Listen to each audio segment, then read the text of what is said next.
শরিয়া আর ফিকহ কি একই জিনিস?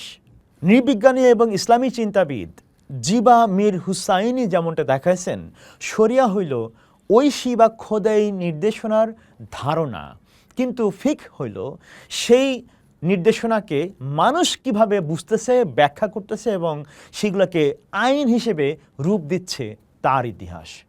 এই পার্থক্যটা খুবই গুরুত্বপূর্ণ, কারণ কোনো একটা ঐতিহাসিক ফিকহি ব্যাখ্যাকে যদি সরাসরি আল্লাহর চূড়ান্ত এবং অপরিবর্তনীয় বিধান হিসেবে উপস্থাপন করা হয়, তখন প্রশ্ন তোলার জায়গাটা বন্ধ হয়ে যায়। আরেক ইসলামী ধর্মতত্ত্ববিদ আমিনা ওয়াদুদ যেমন বলছেন, কোরআনের আলোকে পুরুষের একচ্ছত্র কর্তৃত্বের ধারণাটাই আসলে প্রশ্ন সাপেক্ষ বা প্রশ্ন করার মতন।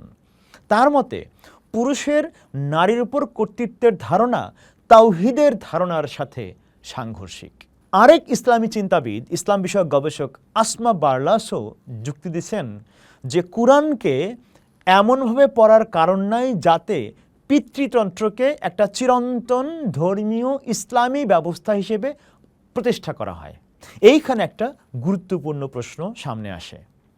কোরআনে যখন বলা হচ্ছে পুরুষ নারীর উপর কাওয়ামুন, সেইটাকে কি সরাসরি এইটা বলা যায় যে এইটা দিয়ে আসলে পুরুষ চিরকাল নারীর উপর কর্তৃত্ব করবে, এইটা বোঝানো হয়েছে?